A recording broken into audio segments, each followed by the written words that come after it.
ஆவணி அவிட்டம் அப்படின்னு எடுத்துக்கிட்டாலே நமக்கு எல்லாம் தெரிந்தது அது வந்து ஒரு பூணூல் மாற்றக்கூடிய ஒரு பாரம்பரிய முறை அப்படின்னு தான் நம்ம நினைச்சிட்டு இருக்கோம். ஆனா ஆவணி அவிட்டத்துல நிறைய சிறப்பான விஷயங்கள் இருக்கு. கல்விக்கும் மட்டுமின்றி திருமணத்திற்கு எல்லா விஷயங்களும் இந்த ஆவணி அவிட்டத்துல ஒளிந்திருக்கிறது.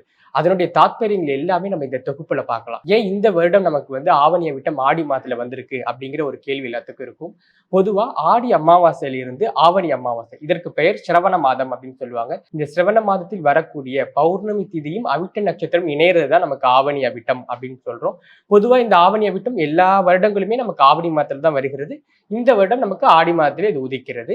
ஸோ இந்த நாள் என்னைக்கு நமக்கு வருது அப்படின்னு பார்த்தீங்கன்னா ஆகஸ்ட் 9, அதாவது ஆடி 24 அன்னைக்கு தான் நமக்கு ஆவணி அவிட்டம் சிறப்பாக வருகிறது. சனிக்கிழமை அன்று ஆவணி அவிட்டம் வருகிறதுமா.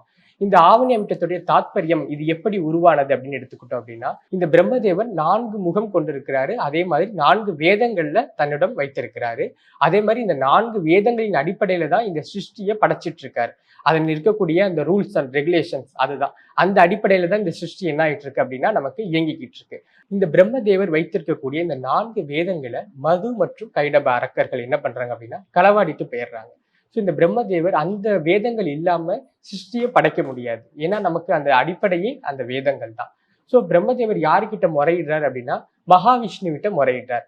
மகாவிஷ்ணு என்ன பண்றாரு அப்படின்னா குதிரை முகம் எடுக்கிறார். ஏன் குறிப்பா குதிரை முகம் எடுக்கணும் அப்படின்னா அந்த அரக்கர்கள் 2 பேருமே குதிரை முகம் கொண்ட அரக்கர். அதே மாதிரி முல்லை முள்ளாலதான் எடுக்கணும் அப்படின்னு ஒரு பழமொழி கேள்விப்பட்டிருப்பீங்க இல்லையா? அதனால அந்த குதிரை தலை கொண்ட அரக்கர்கிடம் போரிடணும் அப்படின்னா நம்மளும் குதிரையினுடைய சக்திகள் இருக்க வேண்டும்.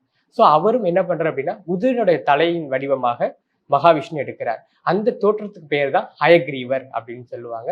சோ இந்த ஹயக்ரீவர் அப்படிங்கிறவர் இந்த அரக்கர்களிடம் போரிட்டு அவர்களை வதம் செய்து இந்த வேதங்களை 4 வேதங்களையும் கொண்டு வந்து பிரம்மதேவரிடம் ஒப்படைக்கிறார். பிரம்மதேவன் மகாவிஷ்ணுவுக்கு பணிந்து வணங்கி அந்த 4 வேதங்களை பெற்றுக்கொண்டு மீண்டும் அந்த சிருஷ்டியை படைக்கக்கூடிய ஒரு நாளாக இந்த ஆவணி அவிட்டம் விளங்குகிறது. சோ வேதங்களை போற்றும் நாளாக இந்த ஆவணி அவிட்டம் இருக்கிறது.